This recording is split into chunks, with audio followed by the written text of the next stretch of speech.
अध्यक्ष महोदय, मुझसे ज़्यादा मेरे रिश्ते शायद हमारे विपक्ष के लोग ज़्यादा जान रहे हैं, और जितना विपक्ष के लोग नज़र रखेंगे मैं समझता हूँ उतना रिश्ते और मजबूत हो जाएंगे। अध्यक्ष महोदय, मैं आंदोलन को बहुत दूर से देख रहा था और उस आंदोलन में जो जीत के बाद नारा लगा, एक नारा लगा अध्यक्ष महोदय, सरकार के खिलाफ नारा लगा कि सरकार को ये अहंकार था कि सरकार झुकती नहीं है, लेकिन उन्हीं नई पीढ़ी के लोगों ने ये वो नारा दिया कि झुकाने वाला चाहिए, सरकार भी झुकती है। और सरकारों को झुकाना भी नौजवानों को आता है। सरकार झुकी और स्वीकार किया उन्होंने। जो करोड़ों नौजवान जो मांग कर रहे थे कि सबसे पहले जो मंत्री जी हैं वो इस्तीफा दें, और बिंदु दूसरे अलग हैं जो हम लोगों को जानकारी में मिल रहा है। अध्यक्ष महोदय, सरकार हर विषय पर स्वीकार किया है, लेकिन पता नहीं अध्यक्ष महोदय ये बात समझ में नहीं आ रही है कि सदन में उन आश्वासनों को क्यों नहीं रख रही है सरकार जो सहमति बनी है। और उसके बाद अध्यक्ष महोदय, हम लोगों ने देखा कि जब मंत्री जी लौटे हैं, मंत्री नहीं रहे, उसके बाद सदन के बाहर उनका स्वागत किया गया। अध्यक्ष महोदय, जो स्वागत हुआ उसके लिए हमें कोई शिकायत नहीं है, लेकिन माननीय सदस्यों को कितनी बड़ी राहत मिली होगी, कितने बड़े संकट से बचाया उन्होंने। एक प्रधान जी को हटा करके प्रधानमंत्री बचा लिया आपने। और ऐसा अध्यक्ष महोदय आंदोलन किसी ने नहीं देखा जिस आंदोलन में नई पीढ़ी के लोग, कम उम्र के लोग निकल करके आ गए और जो नारे दिए गए।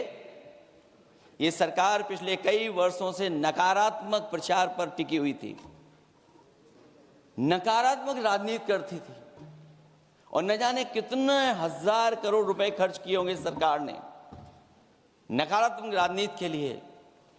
लेकिन नई पीढ़ी को मैं बधाई देना चाहता हूं, उनके मनोबल को और उनकी एकता को, और जिस तरीके से उन्होंने प्रचार किया, अंततः सरकार को झुकना पड़ गया। भाजपा वचन नहीं देती, जुमला देती है। तो मुझे उम्मीद है कि सभी युवा नौजवानों का जो मांग की है उन्होंने, उन सभी मांगों को सरकार स्वीकार करेगी।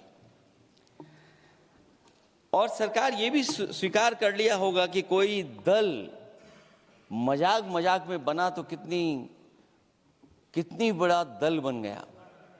जो कोई चीज मजाक से शुरू हुई वो कितना सीरियस हो गई, और इतना सीरियस हुई कि हमारी सरकार लोकतांत्रिक हो गई कि जो उनको धरने पे बैठने दिया। सरकार लोकतांत्रिक थी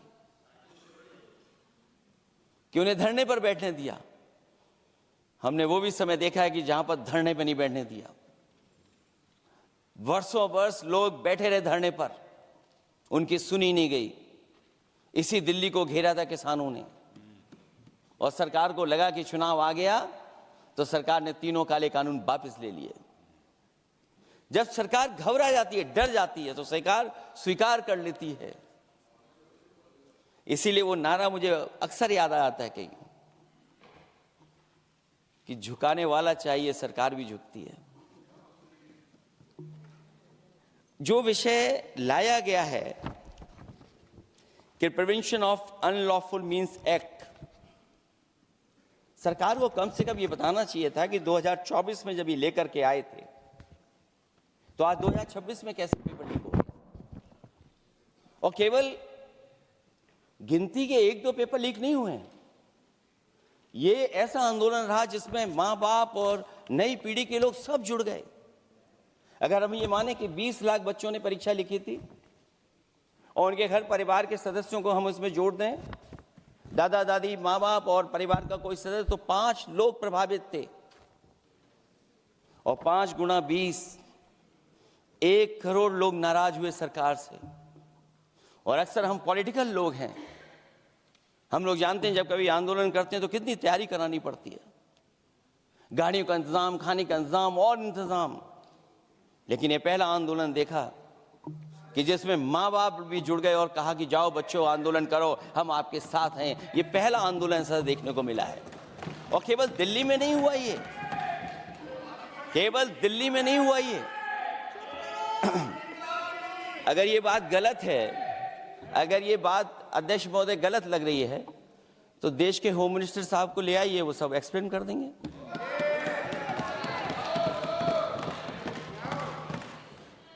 पहला आंदोलन जिसमें माँ बाप ने साथ दिया, क्योंकि परीक्षा से कितना दुखी हैं लोग। ये जो परीक्षाएं लीक हुई हैं, कई महीनों पहले ये किताब बना दी थी। और अध्यक्ष महोदय, जो लोग चढ़ावा चोरी नहीं बचा पाए, वो पेपर लीक कैसे बचा पाएंगे? जो भगवान के दरबार से दान गायब हो गया, दान चला गया, वो लोग पेपर लीक बचाएंगे? किस कानून को, जो कानून पहले बनाया उसी कानून का संशोधन करके लेकर आए हैं?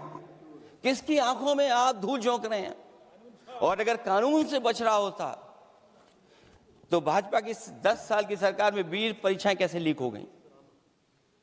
20 परीक्षाएं लीक हुई अध्यक्ष महोदय, जिसमें कोर्ट तक जाना पड़ा, उसके बाद परीक्षा रद्द हुई है। दरोगा भर्ती का पेपर लीक हो गया, जूनियर इंजीनियरिंग के भर्ती का पेपर लीक हो गया, ग्राम विकास पंचायत अधिकारी का पर्चा लीक हो गया, नलकूप चालक भर्ती का, यूपी टीईटी का परीक्षा लीक हुआ। और एक बार नहीं हुआ, 3 बार पेपर लीक हुआ यूपी टेट का। हाई स्कूल बोर्ड का परीक्षा लीक कर दिया, इंटरमीडिएट की बोर्ड की परीक्षा लीक हुई, इंटरमीडिएट का फिर परीक्षा का लीक हुआ, कई बार हुई। सिपाही भर्ती लीक हुई। आप सोचिए कितनी परीक्षाएं लीक हुई हैं। और नीट परीक्षा कोई पहली बार लीक नहीं हुई, दोबारा लीक हो गई, कानून बनने के बाद लीक हुई। सहायक प्रोफेसर भर्ती लीक है, लेखपाल भर्ती लीक हुई। यूपी जैसे स्टेट, जो सबसे बड़ा स्टेट है, जहां से प्रधानमंत्री चुन करके आते हो, वहां तक पेपर लीक हो जा रहा है। और जो संस्था परीक्षा एग्जामिनेशन करा रही है, वो एनटीए में भी आउटसोर्स कर दिया आपने। हम विपक्ष के लोगों को तो डर ये लगता है अध्यक्ष महोदय, कहीं ऐसा ना हो कि ये पूरी सरकार को आउटसोर्स कर दें। आउटसोर्स सरकार है, जो सबसे विश्वसनीय संस्था है, उसमें आउटसोर्स पे आपने कर्मचारी को रखा हुआ है। किस बात की जवाबदेही है? यही अकाउंटेबिलिटी है आपकी? कहीं अकाउंटेबिलिटी ये तो नहीं है, आप अकाउंटेबिलिटी को ये कहीं समझ बैठे हो कि अकाउंट को भर दे वो एबिलिटी वाला ही हमें चाहिए? कहीं वो अकाउंटेबिलिटी तो नहीं है। आप बताइए, एनटीए को आउटसोर्स किया हुआ है आपने। जिस संस्था की जिम्मेदारी है महत्वपूर्ण परीक्षा कराने की, उसमें सब आउटसोर्स। और ये सच कहा कि कांग्रेस पार्टी के माननीय सदस्य ने मांग की है कि वो हम लोगों को पता होना चाहिए आखिरकार कौन लोग थे जो आउटसोर्स होकर के बैठ करके परीक्षा में इस तरह की घोटाला कर रहे थे। आखिरकार जवाबदेही क्या है, किसकी थी? और फिर केवल नीट की परीक्षा की बात करें और परीक्षाओं की बात करें, अगर हम अध्यक्ष महोदय, जब से सरकार बनी है तब से सरकार की कोशिश रही है कि शिक्षा, परीक्षा और यूनिवर्सिटी का ताना बाना पूरा ध्वस्त हो जाए, उसको एक रंगी बना दें हम, उसमें अंडरग्राउंड अनरजिस्टर्ड लोग शामिल हो जाएं। ये पिछले जब से भारतीय जनता पार्टी की सरकार आई है तब से हो रहा है। और फिर शुरुआत कहां से होती है? क्योंकि आप नहीं चाहते कि देश के गरीब लोग पढ़ें लिखें, आगे बढ़ें। सरकार ने सबसे पहले हमला किया प्राइमरी स्कूल पर, और प्राइमरी स्कूल कितने बंद किए हैं आपने? जहां से बच्चे की शिक्षा की यात्रा शुरू होती है। एक गरीब परिवार का बेटा, बच्चे कहां से पढ़ करके निकलते हैं? सबसे पहले प्राथमिक शिक्षा सरकारी स्कूलों से पढ़ करके निकलते हैं। हमारे बहुत सारे माननीय सदस्य होंगे, वो उन्हीं प्राथमिक विद्यालयों से पढ़ करके आज इस सदन तक पहुंचे होंगे। आपने सबसे पहले स्कूलों पे हमला किया, और प्राइमरी से लेकर के नौकरी तक पे आपने हमला किया है। युवाओं के भविष्य पर आपने चोट पहुंचाने का काम किया है। और जो प्राइमरी स्कूल जो आपने बंद किए हैं, वो इसीलिए बंद किए हैं आपने कि पिछड़े, दलित और गरीब के वर्ग के परिवारों के बच्चे पढ़ लिख न जाएं। क्योंकि आज भी अगर हम देखते हैं प्राइमरी स्कूल में कौन पढ़ने जा रहा है? सबसे समाज के गरीब परिवार के बच्चे पढ़ करने जा रहे हैं। सबसे पहला हमला आपने वही किया, और इसीलिए किया क्योंकि नींव पर ही अगर हमला होगा तो ये आगे नहीं बढ़ पाएंगे। जो आंकड़े सरकार के बताए गए हैं, 1 लाख से ज्यादा सरकारी प्राइमरी स्कूल बंद कर दिए सरकार ने। और अगर ये बात गलत है तो हमें उम्मीद है सरकार इस पर भी जवाब देगी। और अगर हम आंकड़े निकालें तो जो आंकड़े दिखाई दे रहे हैं, यूपी में सबसे ज्यादा प्राइमरी स्कूल बंद हुए हैं। और ये सरकार के आंकड़े हैं कि 7 लाख से ऊपर विद्यालय थे जो अब 6 लाख रह गए हैं।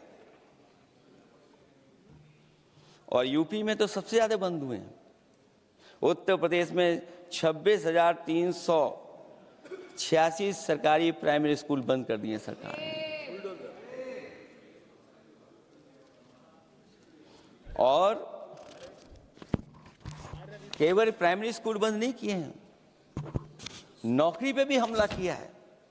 69,000 शिक्षक भर्ती को लेकर के बड़े पैमाने पर घोटाला किया गया।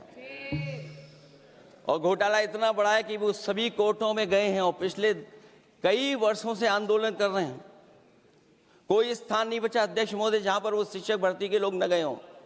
मंत्रियों के यहाँ गए हैं, आंदोलन किया है, हाई कोर्ट गए, सुप्रीम कोर्ट गए हैं। लेकिन देखिए सरकार भी कमाल की है कि सरकार उनको नौकरी नहीं देना चाहती। और इसलिए नौकरी नहीं देना चाहती है क्योंकि उन्होंने भर्ती गलत की है। और भर्ती में जिन लोगों का अधिकार छीना है वो सबसे ज्यादा पिछड़े और दलित परिवार के बेटे, जिनका अधिकार इस सरकार ने छीना है। और ये अगर बात नहीं ठीक है तो हमें उम्मीद है कि सरकार इसका भी जवाब देगी। माध्यमिक स्कूलों को भी बंद किया जा रहा है और बड़े पैमाने पे स्कूल बंद हुए हैं। और जो बोर्ड की परीक्षाएं लीक हुई हैं, पूरे देश में बड़े पैमाने पर बोर्ड परीक्षाओं के पेपर लीक किए गए हैं। अध्यक्ष महोदय, हम जानना चाहते हैं कि आखिरकार 10वीं और 12वीं के पेपर लीक क्यों हो रहे हैं? 10वीं और 12वीं के पेपर लीक क्यों हो रहे हैं? इसके लिए अगर कोई सरकार के पास जवाब हो तो बताएं।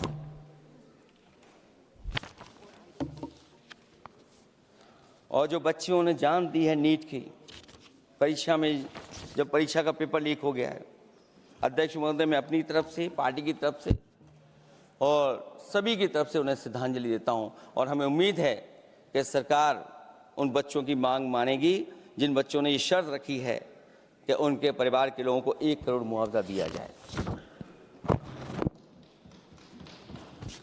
जब उच्च शिक्षा में जिस तरीके से भर्ती हो रही है, अध्यक्ष महोदय, जो उच्च शिक्षा की भर्ती है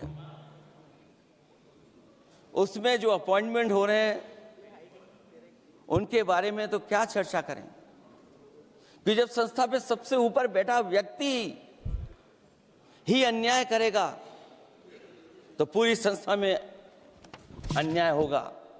जब से ये सरकार आई है, जो बड़ी बड़ी संस्थाएं हैं उन सब संस्थाओं में एक रंगी लोगों को बैठा करके उन संस्थाओं को ध्वस्त करने का काम कर रहे हैं। और न केवल उन संस्थाओं को खराब कर रहे हैं, बल्कि अध्यक्ष महोदय, उत्तर प्रदेश में एक स्वतंत्र सेनानी, उनके नाम पर यूनिवर्सिटी बनी, मौलाना जौहर यूनिवर्सिटी। यूनिवर्सिटी बनकर के तैयार हो गई। इन्होंने कोई सरकारी यूनिवर्सिटी नहीं बनाई, और अगर कोई प्राइवेट यूनिवर्सिटी बन भी गई है तो उसको भी हथौड़ा लेकर के तोड़ने की तैयारी कर रहे हैं ये लोग। ये नफरत की राजनीति कहां लेकर के पहुंचा देगी।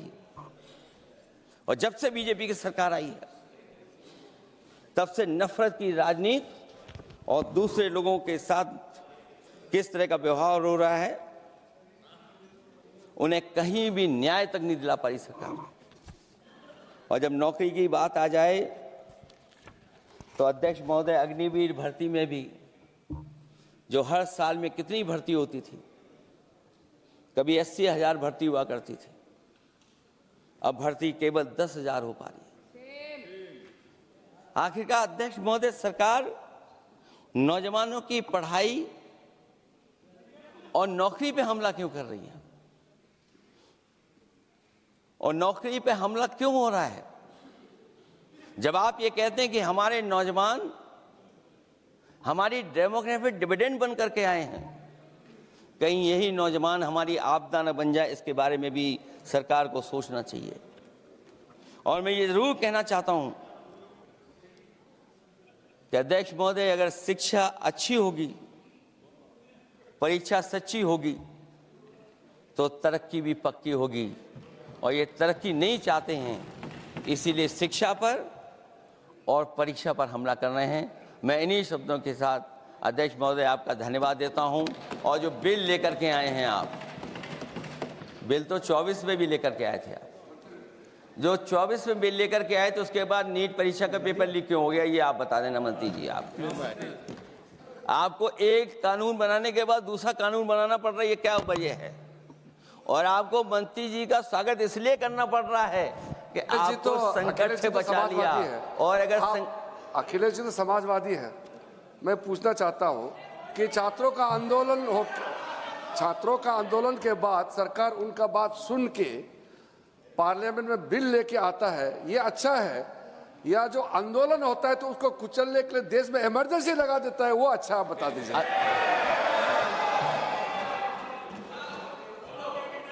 अध्यक्ष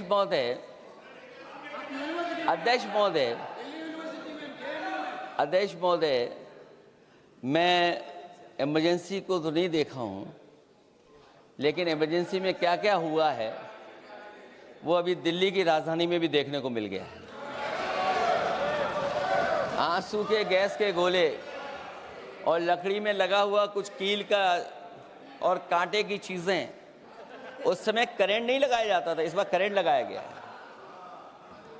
तो ये इमरजेंसी के बराबर ही हुआ है हमला, कम नहीं है। इमरजेंसी से कम अन्याय नहीं कर रहे हैं आप लोग।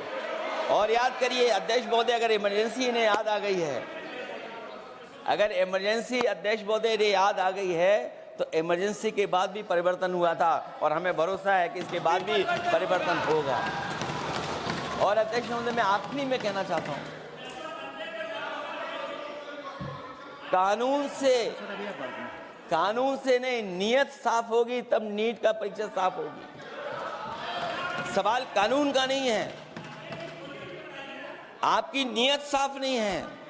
और जिस समय आपकी नियत साफ होगी तो परीक्षा भी साफ हो जाएगी। और हमारे साथी जो कुछ और बातें उठा रहे हैं, आज मौका नहीं है, लेकिन आपको भगवान भी माफ नहीं करेंगे, क्योंकि आप चढ़ावा चोरी में शामिल हुए हैं। और चढ़ावा ही नहीं, जो गुप्त दान था वो भी चोरी हुआ है, गुप्त दान। और ये पाप की श्रेणी में नहीं आता है, महापाप की श्रेणी में आता है। Akhilesh ji bill pay. और अध्यक्ष महोदय, आखिरी में मैं इतना ही कहना चाहता हूं, शिक्षा की रक्षा के लिए जो आंदोलन हुआ है वो हमेशा आंदोलन जीतेंगे। बहुत बहुत धन्यवाद, बहुत बहुत आभार प्रकट करता हूं आपका। श्री अभिषेक बनर्जी